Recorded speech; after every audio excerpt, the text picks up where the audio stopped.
The Hunger Games, Chapter 24. It takes a while to explain the situation to PETA. How Foxface stole the food from the supply pile before I blew it up. How she tried to take enough to stay alive, but not enough that anyone would notice it. How she wouldn't question the safety of berries we were preparing to eat ourselves. I wonder how she found us, says PETA. My fault, I guess, if I'm as loud as you say. We were about as hard to follow as a herd of cattle, but I tried to be kind. And she's very clever, PETA. Well, she was, until you outfoxed her. Not on purpose. Doesn't seem fair somehow. I mean, we would have both been dead too if she hadn't eaten the berries first. He checks himself. No, of course we wouldn't. You recognized them, didn't you? I give a nod. We call them Nightlock. Even the name sounds deadly, he says. I'm sorry, Katniss. I really thought we were the same ones you'd gathered.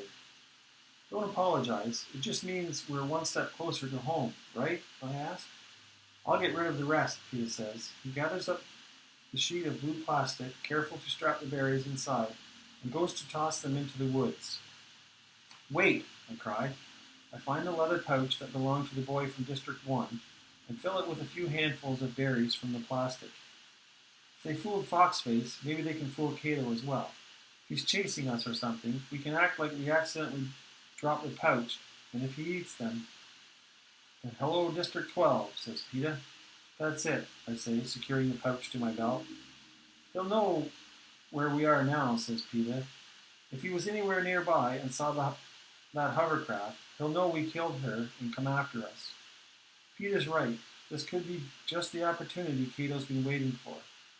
But even if we run now, there's the meat to cook, and our fire will be another sign of our whereabouts. Let's make a fire right now. I begin to gather branches and brush. Are you ready to face him? PETA asks. I'm ready to eat. Better to cook our food while we have the chance. If he knows we're here, he knows. But he also knows there's two of us and probably assumes we were hunting Foxface. That means you're recovered. And the fire means we're not hiding. We're inviting him here. Would you show up? I ask. Maybe not, he says. PETA's a whiz with fires, coaxing a blaze out of the damp wood. In no time, I have the rabbits and squirrel roasting, the roots wrapped in leaves baking in the coals. We take turns gathering greens and keeping careful watch for Cato. But as I anticipated, he doesn't make an appearance. When the food's cooked, I pack most of it up, leaving us each a rabbit's leg to eat as we walk.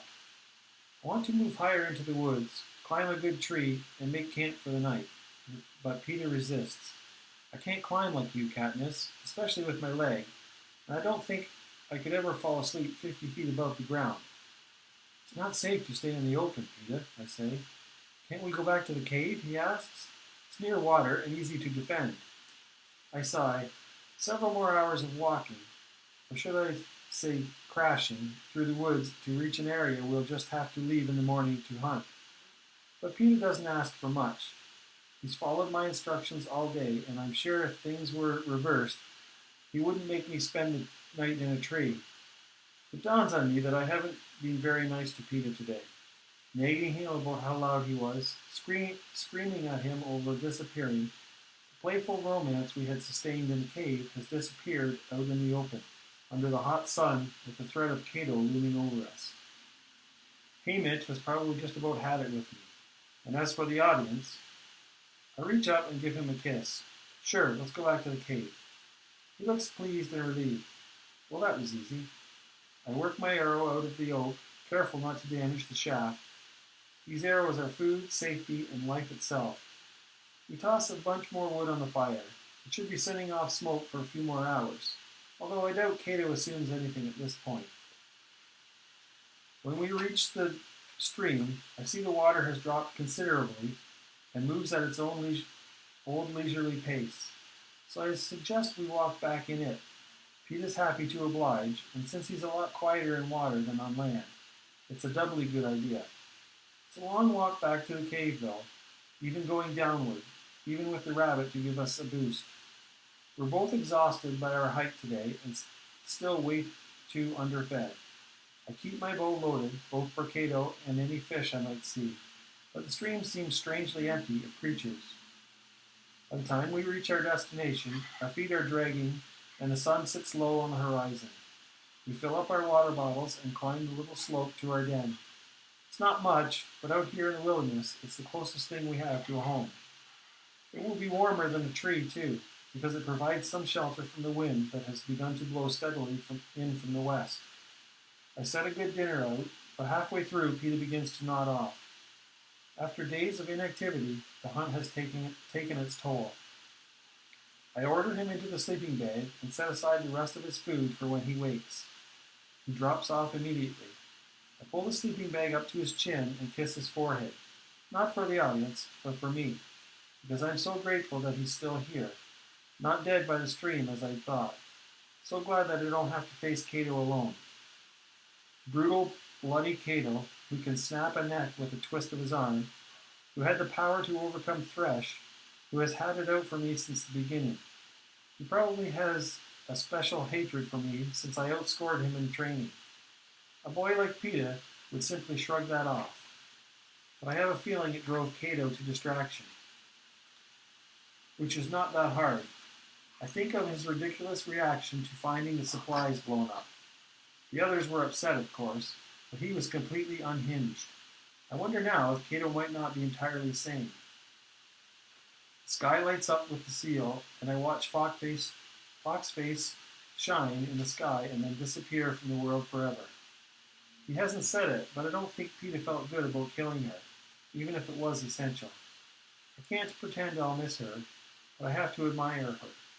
My guess is, if they had given us some sort of test, she would have been the smartest of all tributes.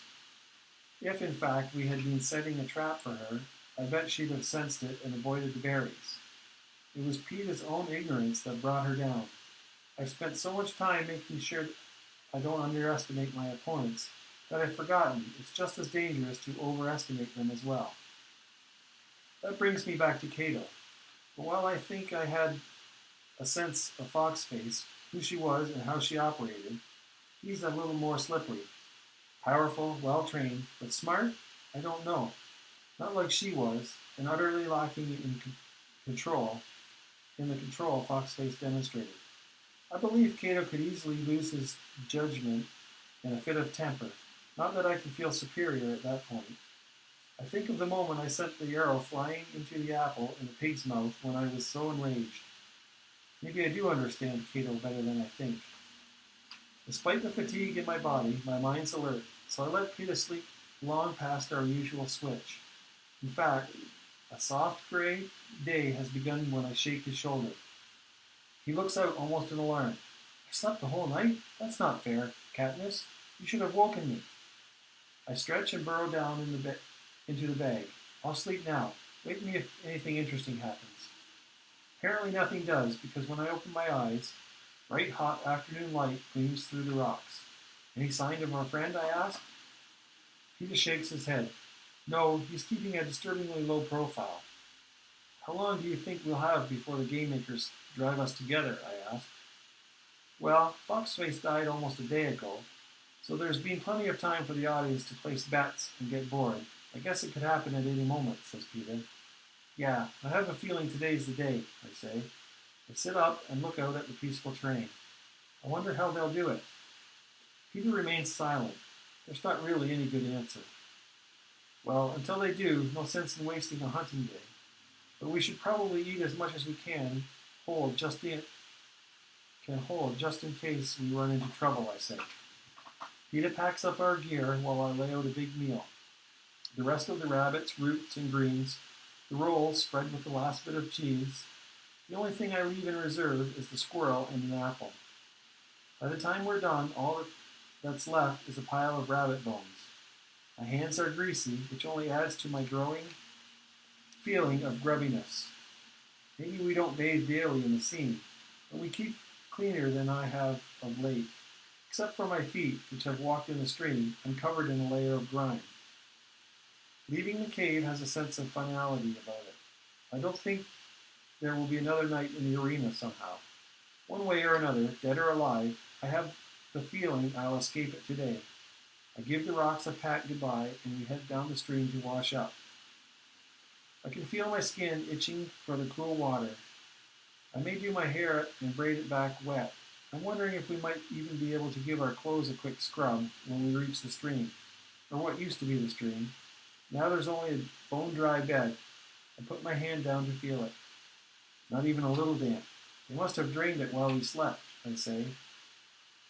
A fear of the cracked tongue, aching body, and fuzzy mind brought on by my previous dehydration creeps into my consciousness. Our bottles and skin are fairly full, but with 2 drinking and this hot sun, it won't take long to deplete them. The lake, says Peter. That's where they want us to go. Maybe the ponds still have some, I say hopefully. We can check, he says, but he's just humoring me. I'm humoring myself because I know what I'll find when we return to the pond where I soaked my leg. A dusty, gaping mouth of a hole. But we make the trip anyway, just to confirm what we already know. You're right. They're driving us to the lake, I say, where there's no cover, where they're guaranteed a bloody fight to the death with nothing to block their view. You want to go straight away or wait until the water's tapped out? Let's go now, while we've had food and rest. Let's just go end this thing, he says. I nod. It's funny, I feel almost as if it's the first day of the games again, that I'm in the same position. 21 tributes are dead, but I still have yet to kill Cato. And really, wasn't he always the one to kill? Now it seems the other tributes were just minor obstacles. Distractions, keeping us from the real battle of the games, Cato and me. But no, there's the boy waiting beside me. I feel his arms wrapped around me. 2 against 1. Should be a piece of cake, he says. Next time we eat, it will be in the capital, I answer. You bet it will, he says. We stand there a while, locked in an embrace, feeling each other, the sunlight, the rustle of the leaves at our feet. Then, without a word, we break apart and head for the lake. I don't care now that Peter's footfalls send rodents scurrying, make birds take wing. We have to fight Cato, and I'd just as soon do it here as on the plain. But I doubt I'll have that choice. If the game makers want us in the open, then in the open it will be. We stop to rest for a few minutes under the tree where the careers trapped me. The husk of the jacker nest, beaten to a pulp by the heavy rains and dried in the burning sun, confirms the location. I touch it with the tip of my boot, and it dissolves into dust that is quickly carried off by the breeze. I can't help looking up in the tree where Rue secretly perched, waiting to save my life. Tracker jackets. Glimmer's bloated body, the terrifying hallucinations. Let's move on, I say, wanting to escape the darkness that surrounds this place. Peter doesn't object. Given our late start to the day, when we reach the plain, it's already early evening. There's no sign of Cato, no sign of anything except the gold cornucopia glowing in the slanting sun rays. Just in case Cato decided to pull a fox face on us, we circle the cornucopia to make sure it's empty. Then, obediently, as if following instructions, we cross to the lake and fill our water containers. I frown at this shrinking sun. We don't want to fight him after dark. There's only 1 pair of glasses. Peter carefully squeezes drops of iodine into the water. Maybe that's what he's waiting for. What do you want to do? Go back to the cave? Either that or find a tree, but let's give him another half hour or so, then we'll take cover, I answer. We sit by the lake in full sight. There's no point in hiding now. In the trees at the edge of the plain, I could see the mockingjays flitting about, bouncing melodies back and forth between them like brightly colored balls. I open my mouth and sing out Rue's 4-note run. I can feel them pause curiously at the sound of my voice, listening for more. I repeat the notes in the silence.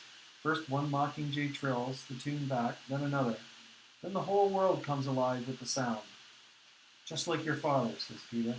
My fingers find the pin on my shirt. That's Rue's song, I say. I think they remember it. The music swells, and I recognize the brilliance of it. As the notes overlap, they complement one another, forming a lovely, unearthly harmony. It was this sound, then, thanks to Rue, that sent the orchard workers of District 11 home each night. Does someone start it at quitting time? I wonder now that she is dead. For a while, I just close my eyes and listen, mesmerized by the beauty of the song. Then something begins to disrupt the music. Runs cut off in jagged, imperfect lines. Dissonant notes interspersed with the melody, the mockingjays' voices rise up in a shrieking cry of alarm. We're on our feet, Peter wielding the knife, me poised to shoot, when Keto smashes through the trees and bears down on us. He has no spear. In fact, his hands are empty, yet he runs straight for us. My first arrow hits his chest and inexplicably falls aside. He's got some kind of body armor, I shout to Peter. Just in time, too, because Cato is upon us. I brace myself, but he rockets right between us with no attempt to check his speed. I can tell from his panting, sweat pouring off his purplish face, that he's been running hard a long time. Not toward us, from something, but what? My eyes scan the woods just in time to see the first creature leap out onto the plain. As I'm turning away, I see another half-dozen join in. Then I'm stumbling blindly after Cato with no thought of anything but to save myself. End of chapter 24.